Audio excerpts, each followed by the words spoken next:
Hello everybody, my self doctor Kuldeep Kaur. और जैसा कि आज आप टॉपिक देख रहे हैं सेपरेशन ऑफ पावर, शक्तियों का पृथक्करण का सिद्धांत, ये मैं आपके साथ डिस्कस करने आई हूँ। और अगर अभी तक आपने मेरे चैनल को लाइक शेयर सब्सक्राइब नहीं किया है तो please like share subscribe my channel, ताकि आपको नई नई लीगल अपडेट मिलती रहें। चलिए टॉपिक की शुरुआत करते हैं, सेपरेशन ऑफ पावर। तो अब टॉपिक की शुरुआत के लिए आपको बता दूं कि मैं पहले कहना चाहूँगी कुछ बातें मैं ऐसी बोलूँगी जो स्लाइड्स में नहीं है, लेकिन वो बातें बहुत इम्पॉर्टेंट हैं।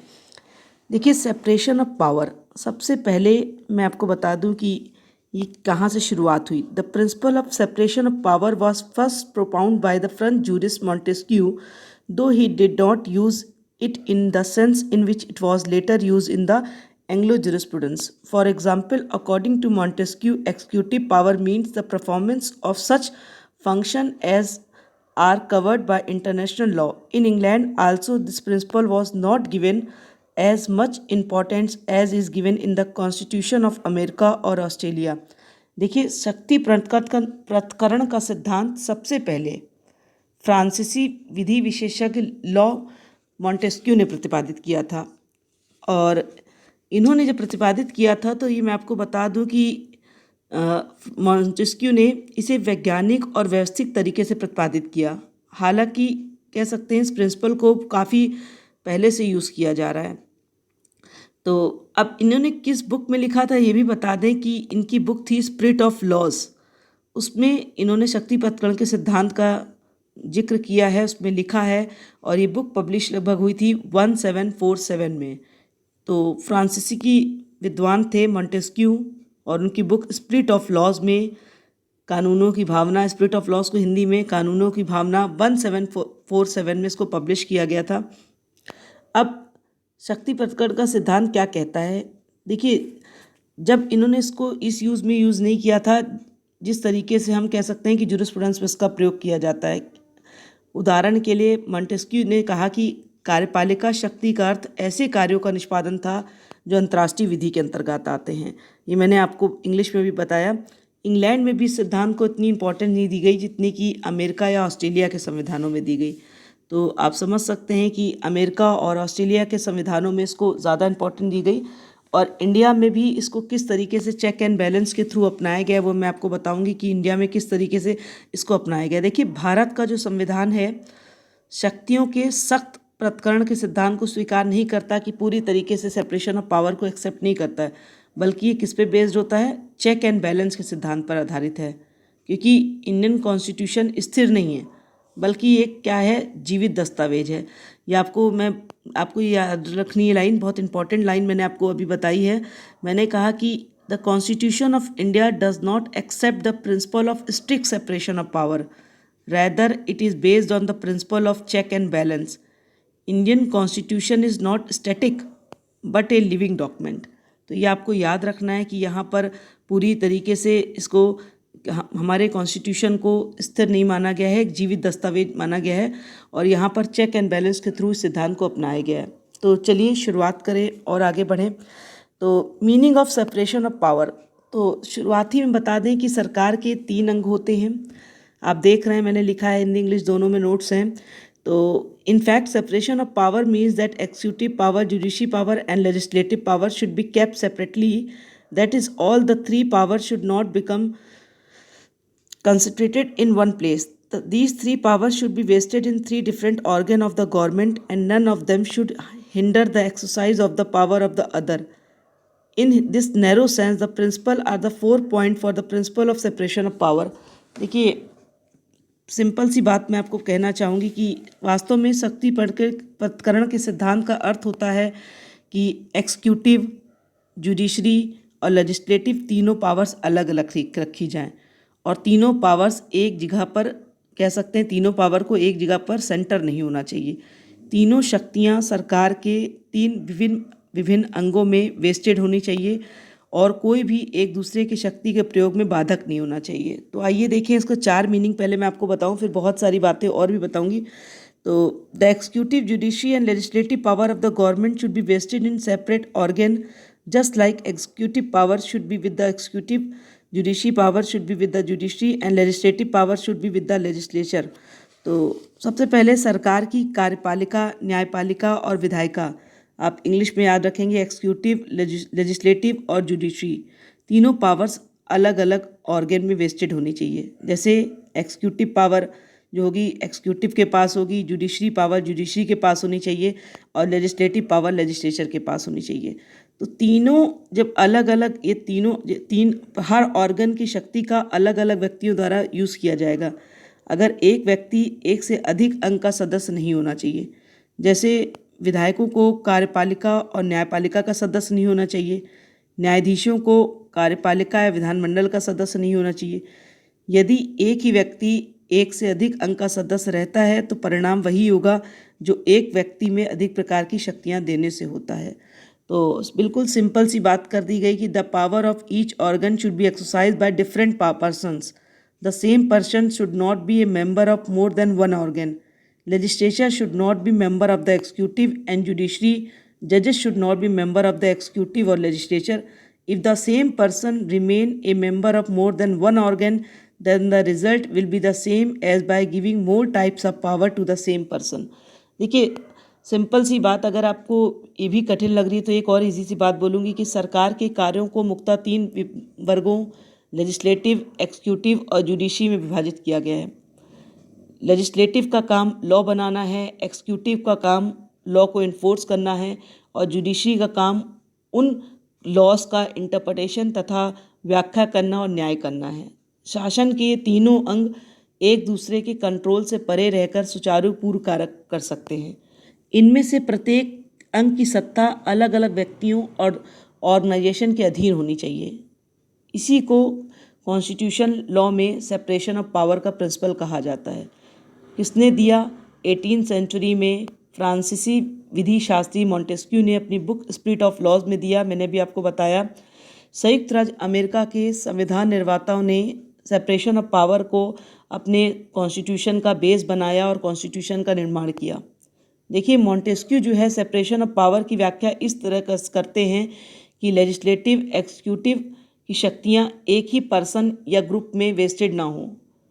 अगर वो एक ही ग्रुप में वेस्टेड होती हैं तो क्या होता है, स्वतंत्रता का कोई अस्तित्व नहीं रह जाएगा। यदि जुडिशरी और लेजिस्लेटिव शक्ति एक के पास रहेगी तो जो सिटीजन्स का जो जीवन है, उनकी लिबर्टी है, वो क्या हो जाएगी, स्वेच्छापूर्वक क्या हो जाएगी, कंट्रोल में हो जाएगी। ऐसी दशा में न्याय करने वाला ही कानून बनाने वाला होता है। तो इसीलिए बिल्कुल अलग अलग तीनों को रखा गया ताकि किसी भी तरीके का एक्सप्लॉयटेशन ना हो सके। और हम कह सकते हैं कि अगर एक ही व्यक्ति के हाथ में सारी शक्तियां आ जाती हैं तो वो डिक्टेटर बन सकता है। इसीलिए सेपरेशन ऑफ पावर को के द्वारा सबकी पावर्स को अलग अलग रूप से बांट दिया गया। तो बहुत सारी बातें मैंने आपको वो भी बताई जो नहीं लिखी हुई हैं। One part should not perform the function of the another. The executive should not do the work of making laws और डूइंग जस्टिस।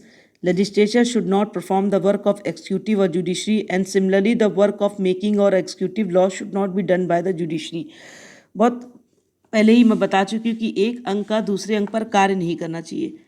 कार्यपालिका को विधि बनाने का, न्याय का कार्य नहीं करना चाहिए, विधि बनाने या न्याय का कार्य नहीं करना चाहिए। विधानमंडल को कार्यपालिका का कार्य या न्यायपालिका को कार्य नहीं करना चाहिए। इसी प्रकार न्यायपालिका को विधि बनाने या उसको इन्फोर्स करने का काम नहीं करना चाहिए। कार्यों की सेपरेशन से क्या होता है कि बहुत ज़्यादा कह सकते हैं कैपेसिटी में इंक्रीज़ हो जाता है। जब हम सेपरेशन ऑफ पावर कर देते हैं तो ऑर्गन की काम करने की क्षमता में भी वृद्धि हो जाती है। तो देखिए एक अंग को दूसरे अंग पर कंट्रोल भी नहीं होना चाहिए। अगर कंट्रोल करेंगे तो भी क्या होगा कि कोई ना कोई हम बाधा पहुंचाएंगे, कोई ना कोई बैरियर्स आएंगे। इसीलिए कंट्रोल भी नहीं होना चाहिए। देखिए वास्तव में देखा जाए व्यवहार में इतना अधिक सेपरेशन ऑफ पावर संभव नहीं है, क्योंकि कह सकते हैं कि कुशल प्रशासन के लिए विभिन्न अंगों में परस्पर कोऑपरेशन होना ज़रूरी है। इन्हीं कारणों से हम कह सकते हैं कि नैरो मीनिंग में सेपरेशन ऑफ पावर का सिद्धांत किसी भी कॉन्स्टिट्यूशन में नहीं प्रयोग किया गया। और आजकल इस सिद्धांत का उद्देश्य केवल ये रह गया है कि सरकार के किसी एक अंग द्वारा शक्ति का कह सकते हैं डिक्टेटरशिप के द्वारा मिसयूज़ ना हो सके। इसीलिए इस प्रिंसिपल को आज भी यूज़ कर रहे हैं। तो एक इंग्लैंड में एक जूरिस्ट थे जिनका नाम मैं जिक्र करना चाहूँगी, वेड एंड फिलिप्स। और उनकी बुक थी कॉन्स्टिट्यूशनल लॉ, जो 1960 में आई थी। उन्होंने सेपरेशन ऑफ पावर के 3 मीनिंग बताए थे। उसके भी मैं आपको एक एक करके मीनिंग बता दूं कि व्यक्तियों का एक ही समूह सरकार के 3 विभागों में से एक विभाग से अधिक विभाग का निर्माण न करे। तो दूसरा, एक विभाग दूसरे विभाग के कार्यों का निर्वाह न करे। एक डिपार्टमेंट दूसरे 2 डिपार्टमेंट का काम नहीं करेगा और तीनों डिपार्टमेंट क्या करेंगे, अलग अलग काम करेंगे। और जो एक डिपार्टमेंट दूसरे डिपार्टमेंट के जुडिक्शन में भी कंट्रोल नहीं रखेंगे और न किसी प्रकार से हस्तक्षेप करेंगे। तो इस प्रकार कह सकते हैं कि शक्ति पथकरण क्या कहता है कि तीनों डिपार्टमेंट को एक दूसरे के कार्य में इंटरफेरेंस नहीं करना चाहिए, और यदि ऐसा होता है तो न्याय के उद्देश्यों की प्राप्ति नहीं होती है। इसीलिए तीनों ऑर्गन को अपना अपना काम करना चाहिए। तो ये बिल्कुल आप क्लियरली मीनिंग समझ गए होंगे। देखिए, संयुक्त राज्य अमेरिका में के संविधान के अनुसार जो था, वो जहाँ पे अमेरिका के संविधान में इसको स्पष्ट रूप से जब अपनाया गया था, तो कुछ चीज़ें मैं आपको बता दूं कि समस्त जितनी भी वहाँ एक्सिक्यूटिव पावर थी वहाँ प्रेसिडेंट में नहीं थी, लेकिन तब भी वो अपनी वीटो का पावर करके लेजिस्लेटिव और जुडिशरी में इंटरफेयर कर सकता था। संपूर्ण लॉ बनाने का काम, लेजिस्लेटिव पावर को इस्तेमाल करने का काम वहाँ की पार्लियामेंट करती है। जुडिशरी की जितनी भी पावर्स हैं सुप्रीम कोर्ट में निहित हैं। तो वहाँ की न्यायपालिका किसी भी कानून को कह सकते हैं कि कैंसिल भी कर सकती है, जो कि कह सकते हैं लेजिस्लेटिव में डायरेक्ट इंटरफेरेंस है। हम कह सकते हैं कि ये कि अमेरिका में भी शक्तियों के पथकरण के सिद्धांत को आदर्श रूप से नहीं अपनाया गया है, और भारत में इसकी कोई हिस्टोरिकल बैकग्राउंड नहीं है। और फिर भी हमारे यहाँ और इंग्लैंड में दोनों कह सकते हैं कि समकक्ष इंग्लैंड की तरह ही हमने भी इसको सेपरेशन ऑफ पावर को अपनाया है, तो विथ चेक एंड बैलेंस के साथ। चलिए इंडियन कॉन्स्टिट्यूशन में भी स्थिति देखें। तो इंडियन कॉन्स्टिट्यूशन की स्थिति देखने से पहले केस का जिक्र करेंगे कि उत्तर प्रदेश राज्य बनाम संजय कुमार, एक केस आया था उत्तर प्रदेश राज्य बनाम संजय कुमार 2012 में AIR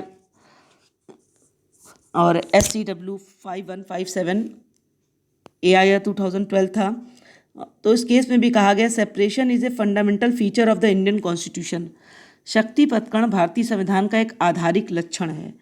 तो इम्पॉर्टेंट केस की यहाँ पर बेसिक फीचर के रूप में सेपरेशन ऑफ पावर को हमने एक्सेप्ट किया इस केस के द्वारा। चलिए देखें कि और इंडिया में क्या क्या स्थिति चल रही है। देखिए, मैंने इंडिया के लिए 4 पॉइंट्स बताए हैं, और चारों को पहले मैं एक साथ आपको बता दूंगी, तब आपको डिस्कस करने में आसानी होगी। शक्तियों का अलग अलग अंगों में निहित होना, the divesting of power in different organ, और the exercise of the power of each organ by different person. ये आप देख रहे हैं मैंने पॉइंट्स वाइज बनाए हुए हैं, तो मैं आपको पॉइंट्स वाइज डिस्कस भी करती चली जाऊंगी कि शक्तियों का अलग अलग अंगों में निहित होना। तो जैसे बताया कि मैंने कि संयुक्त राज्य अमेरिका के संविधान के फर्स्ट आर्टिकल में भी कहा गया कि सभी लेजिस्लेटिव पावर कांग्रेस में निहित होंगी। आर्टिकल 2 में बताया गया कि सारी एक्सिक्यूटिव पावर प्रेसिडेंट में होंगी। आर्टिकल 3 में बताया कि जुडिशरी पावर सुप्रीम कोर्ट और उसके एक सबऑर्डिनेट्स कोर्ट में वेस्टेड होंगी, जो कांग्रेस समय समय पर स्थापित करेगी। तो हमारे संविधान में संयुक्त राज्य अमेरिका के संविधान की तरह संघ कार्यपालिका शक्ति के राष्ट्रपति में और राज्य कार्यपालिका शक्ति राज्यपाल के निहित होने के उपबंध है। इंडिया में भी कह सकते हैं कि इसको पूरी तरीके से किस तरीके से अडॉप्ट किया गया, ये मैं आपको बता रही हूँ। तो आइए मैं आपको कुछ एग्जाम्पल दे दूँ कि संसद और राज्य विधानमंडलों की शक्तियों का सप्तम अनुसूची की तीनों सूचियों से विस्तृत वर्णन है। और शक्तियों के अगर आप कोऑर्डिनेशन के बारे में देखें तो आर्टिकल 245 से 255 तक इंडिया में है, और उच्चतम न्यायालय के जो जुडिक्शन के बारे में आर्टिकल 131 से लेके 147 तक, तथा हाई कोर्ट के जुडिक्शन के बारे में जो आर्टिकल है 225 से 231 तक में इसका प्रोविज़न दिया गया है। तो मैंने लिखा भी है, there are no such provision regarding legislative and judiciary power, but the provision related to the jurisdiction of the legislature and the judiciary are clearly given in detail. तो मैंने आपको पूरी चीज़ें बता दी कि किस तरीके से इंडिया और इंग्लैंड में इसको कंपेयर करते हुए मैंने आपको बताया कि अमेरिका में किस तरीके से इसको अडॉप्ट किया गया और इंडिया में हमने किस किस आर्टिकल में इसको लिया। आप देख सकते हैं 7 शेड्यूल के जिक्र मैंने किया, आर्टिकल 245 से 255 तक, आर्टिकल 131 से 147 तक, और 225 से 231 तक जुडिक्शन के बारे में मैंने बता दिया आपको। और the exercising of the power of the each organ by different person. देखिए, प्रत्येक अंग की शक्तियों का अलग अलग व्यक्तियों द्वारा प्रयोग किया जा रहा है। ऐसा क्यों होता है, ये भी एक ही लाइन में मैं आपको बता दूं कि शक्ति पृथक्करण के सिद्धांत के लिए दूसरी आवश्यकता यह है कि एक व्यक्ति एक से अधिक अंगों का सदस्य ना हो। भाई अलग अलग अंग के आप ऑर्गन के मेंबर रहेंगे तो इसका क्या होगा, इसका फ़ायदा ये होगा कि कोई भी अंग एक दूसरे से टकराएगा नहीं और क्षेत्राधिकार के लिए, जुडिक्शन के लिए लड़ाई झगड़े की कोई संभावना नहीं होगी। और इससे कह सकते हैं कि हमारे संविधान में विभिन्न अंगों के गठन में कहाँ तक इस बात का ध्यान रखा गया है, ये भी आपको मैंने अभी बताया जब मैंने आपको आर्टिकल्स का जिक्र किया था। तो ये सारी चीज़ें आप याद रखेंगे। इंपॉर्टेंट बातें जितनी भी मैंने आपको बताई हैं हिंदी इंग्लिश सब में मैंने डिटेल दे दिया है। देखिए एक अंग का दूसरे अंग पर कंट्रोल नहीं होगा, ये सारी चीज़ें आपको छोटी छोटी चीज़ें याद रखनी हैं। अब देखिए व्यवहार में मैंने बताया था कि इतना यूज़फुल, इतना पृथक्करण संभव नहीं है, लेकिन तब भी चेक एंड बैलेंस का सिद्धांत को पूरी तरीके से अपना लिया गया है। आइए आगे बताऊं मैं आपको कि क्या क्या चीज़ें मैंने अब अभी आपको डिस्कस नहीं की, वहाँ पर ले चलूँ। लेजिस्लेटिव एंड एक्सिक्यूटिव, देखिए under the constitution of the United state the president has all the executive power and the Congress has legislative power. Neither the president is a member of Congress nor any member of Congress is among the minister of the president. Parliamentary system has been adopted in India like England. Therefore, the member of the legislature and the executive have not been kept separate. तो संयुक्त America के संविधान के अंतर्गत राष्ट्रपति की सारी कार्यपालिका शक्ति प्राप्त है और कांग्रेस को विधायी शक्ति। न राष्ट्रपति कांग्रेस का मेंबर होता है, न ही कांग्रेस का कोई मेंबर राष्ट्रपति के मंत्रियों में होता है। तो भारत में इंग्लैंड की तरह ही संसदीय प्रणाली को अपनाया गया है, इसीलिए विधानमंडल और कार्यपालिका के सदस्यों को अलग नहीं रखा गया है।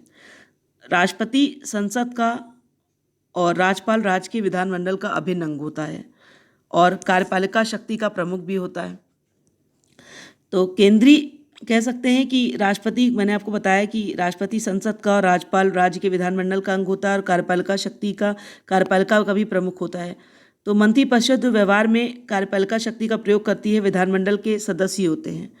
तो केंद्रीय मंत्रिपरिषद के सदस्य को राज्य के किसी सदन का सदस्य नहीं होना चाहिए, अन्यथा 6 माह से अधिक वो मंत्री नहीं रह पाएगा। तो इम्पॉर्टेंट आर्टिकल्स आप याद रखेंगे कि बिना विधानमंडल का सदस्य हुए कोई भी राज्य के मंत्रिपरिषद का सदस्य 6 माह से अधिक अपने पद पर नहीं रह सकता है। तो विधानमंडल और कार्यपालिका की स्थिति देखी आपने। अब आप देखेंगे कि कार्यपालिका और न्यायपालिका, एक्सिक्यूटिव एंड जुडिशरी। देखिए अमेरिका की तरह भारतीय संविधान के अंतर्गत भी कार्यपालिका का सदस्य न्यायालय का न्यायाधीश नहीं होता और न्यायालयों के न्यायाधीश कार्यपालिका के सदस्य होते हैं। एक हद तक कह सकते हैं कि पूरी तरीके सेपरेशन है और अनुच्छेद 50 में निर्देशक सिद्धांत भी है कि राज्य की लोक सेवाओं में न्यायपालिका को कार्यपालिका से पृथक करने के लिए राज्य कदम उठाएगा। तो आर्टिकल 50 का मैंने जिक्र भी किया, the state shall take step to separate the judiciary from the executive in the public service of the state. तो इंग्लैंड में ऐसा नहीं है, वहाँ सम्राट को न्यायालय में उपस्थित माना जाता है, पर वास्तव में अब वह किसी न्यायालय में नहीं भाग लेता। यह केवल एक अब हिस्टोरिकल एक बात रह गई है, परंतु प्रिवी काउंसिल जो कार्यपालिका का एक अंग है, आज भी ब्रिटिश उपनिवेशों के लिए सर्वोच्च न्यायालय भी है। तो but the privy council which is a part of the executive is still the supreme court for the British colonies. तो आप देख रहे हैं कि किस तरीके से अडॉप्ट किया जा रहा है इस प्रिंसिपल को। जुडिशरी एंड लेजिस्लेचर, तो अमेरिका की तरह भारत में भी न्यायाधीश विधानमंडल के सदस्य नहीं रह सकते। लाइक अमेरिका, जजेस can not remain member of the legislature in India and nether can the member of the legislature act as जजेस। तो in England the house of law which is house of the legislature was also the supreme court there, but recently there too the judiciary has been separated from the legislature by establish a separate supreme court।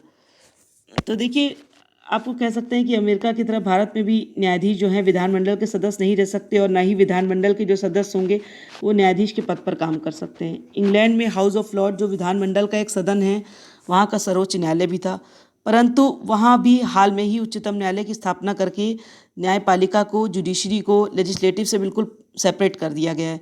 फिर भी privy council की जो न्यायिक समिति है अब भी उपनिवेशीय स्वायत्त मामलों में न्याय करती हैं।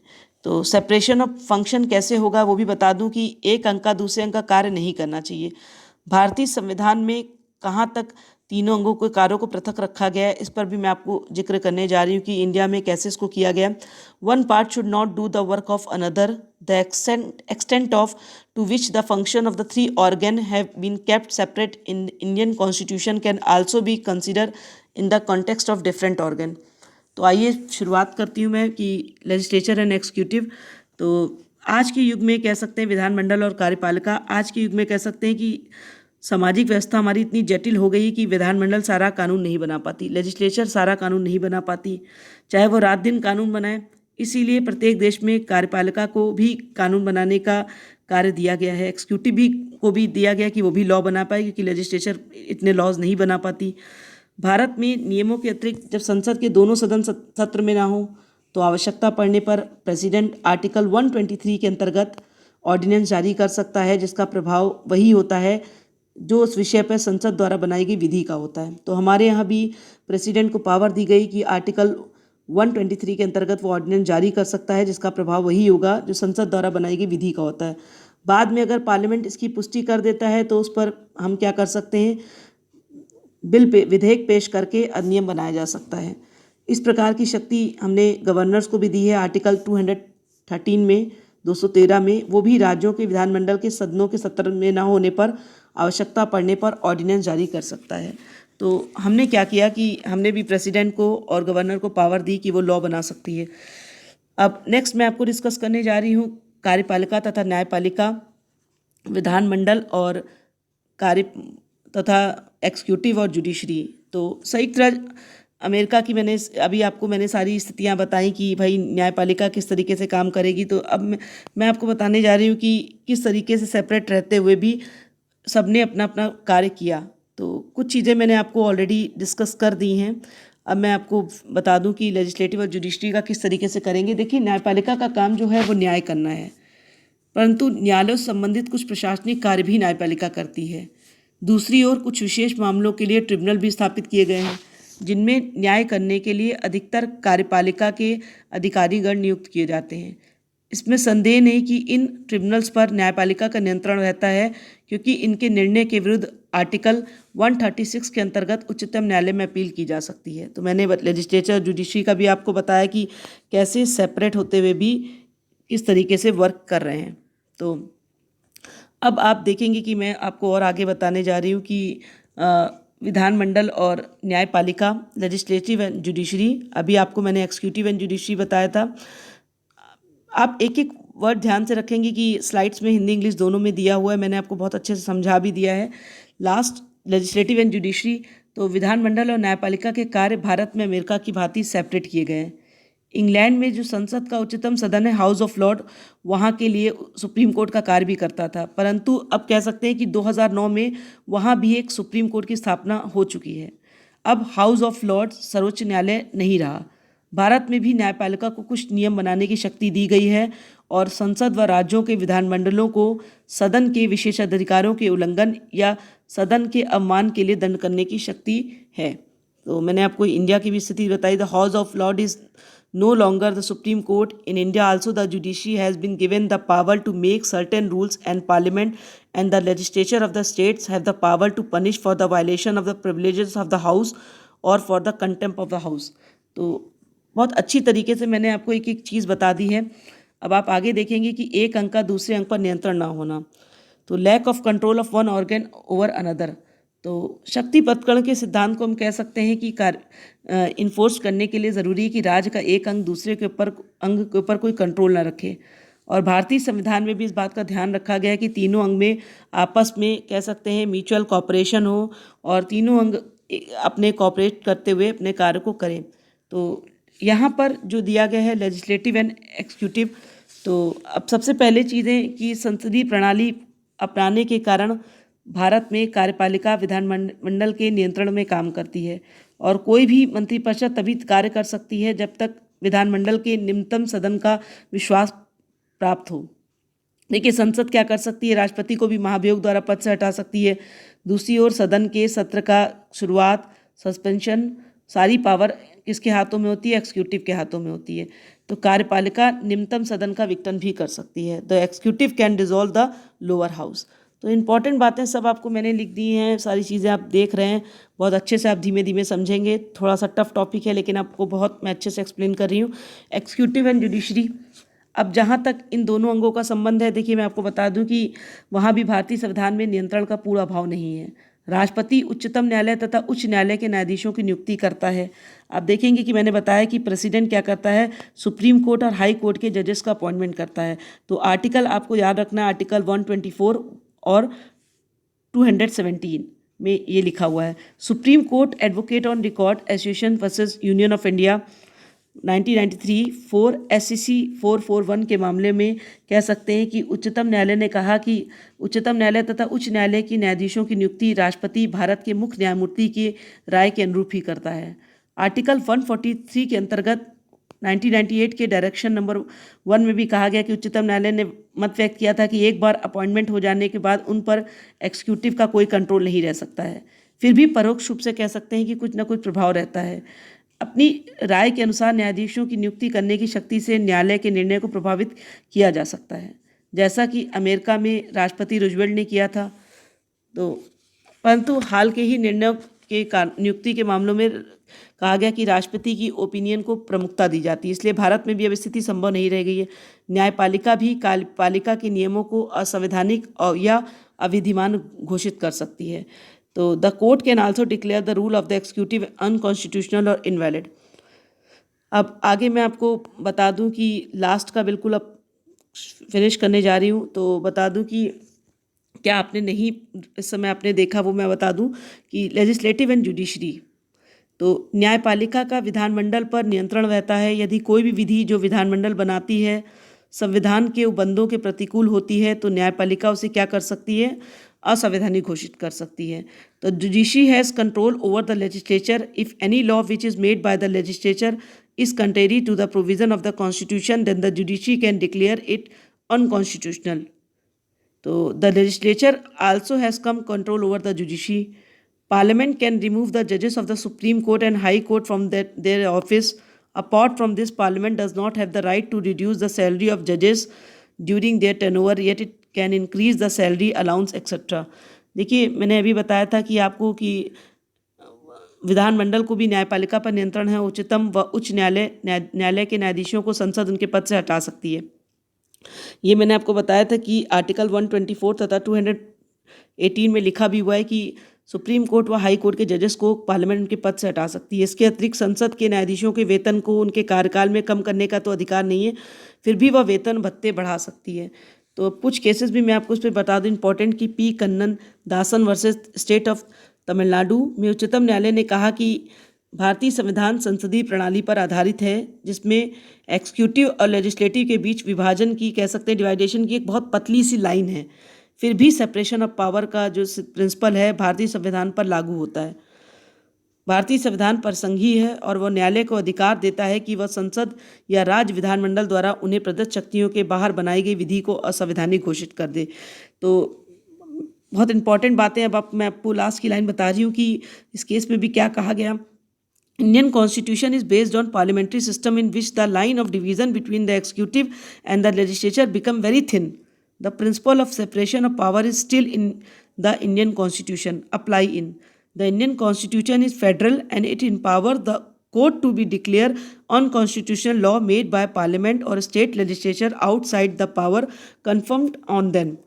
तो दूसरा केस भी बता दूं, C Ravichandran Iyer versus justice AM Bhattacharya ji में सुप्रीम कोर्ट ने कहा कि न्यायपालिका की जो स्वतंत्रता है भारतीय संविधान का एक आधारिक लक्षण है और विधि शासन का एक आवश्यक गुण है। तो supreme court has held that the independence of the judiciary is the fundamental feature of the Indian constitution and an essential attribute of the rule of law. तो इंपॉर्टेंट चीज़ें आप याद रखेंगे। इन डी विनय चंद मिश्रा के केस में भी कहा गया कि यदि न्यायपालिका को प्रभावी ढंग से काम करना है तो उसके प्राधिकार और मर्यादा की रक्षा करनी होगी। तो जुडिशरी के लिए अगर कोई फंक्शन करना है तो हम जुडिशरी को अगर सही तरीके से फंक्शन करना है तो हम क्या करेंगे कि उसकी जो डिग्निटी है उसको प्रोटेक्ट करेंगे, उसकी अथॉरिटी को हमें प्रोटेक्ट करना ही होगा। तो सेपरेशन ऑफ पावर में आपने बिल्कुल ध्यान दिया कि हम कह सकते हैं कि शक्ति प्रदर्शन के सिद्धांत को अगर देखा जाए तो पूरी तरीके से भारत में भी अडॉप्ट कर लिया गया है।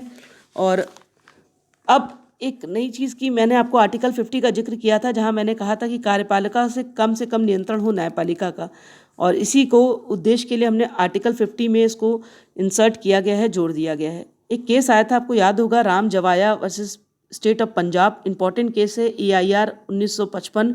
सुप्रीम कोर्ट ने भी कहा था कि यद्यपि भारत के संविधान में शक्ति पथकरण के सिद्धांत को सदृढ़ रूप से स्वीकार नहीं किया गया है, फिर भी सरकार के विभिन्न अंगों एवं कार्यपालिकाओं को स्पष्ट रूप से वर्गीकरण किया गया है। देखिए, हमारे यहाँ इंडिया में 1955 का केस है कि बताया गया कि पूरी तरीके से, चाहे हम इसको एक्सेप्ट ना करें, लेकिन हमारे यहाँ भी पूरी तरीके से क्लासिफिकेशन किया गया है, जिसके कारण ये स्पष्ट है कि हमारा कॉन्स्टिट्यूशन करता है कि राज्य का एक ऑर्गन दूसरे अंग के कार्यों पर क्या करता है, किसी भी तरीके से इंटरफेरेंस नहीं करता है। केशवानंद भारती के केस में AIR 1973 सुप्रीम कोर्ट में उच्चतम न्यायालय ने कहा था कि शक्ति पथकरण भारतीय संविधान के मूलभूत सिद्धांतों का एक अंग है और भारतीय गणतंत्र के तीनों अंग, विधायिका, एक्जीक्यूटिव, लेजिस्लेटिव और जुडिशरी, एक दूसरे के कार्यों और जुडिक्शन में हस्तक्षेप नहीं करेंगे। तो इसी प्रकार की कह सकते हैं कि कॉन्सेप्ट का समर्थन इंदिरा गांधी वर्सेस राजनारायण के केस में भी किया गया था।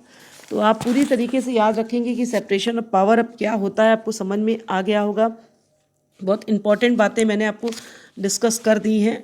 आप बस आपको कुछ चीज़ें आपको याद रखनी होंगी कि हमारे यहाँ इसकी कोई हिस्टोरिकल बैकग्राउंड नहीं था, फिर भी हमने इसको किस तरीके से अडॉप्ट किया, मैंने आपको सारे उसका जिक्र किया है। जहाँ जहाँ कॉन्स्टिट्यूशन के आर्टिकल्स को आपको याद रखना है, वो आप आर्टिकल्स याद रखेंगे कि यहाँ पर प्रेसिडेंट भी जुडिशरी वर्क को कर रहा है और राष्ट्रपति को भी लेजिस्लेटिव पावर दी गई है। तो हमने बिल्कुल कह सकते हैं कि किस तरीके से सेपरेशन ऑफ पावर को अडॉप्ट किया, मैंने पूरी स्थिति आपको बताई। अगर आप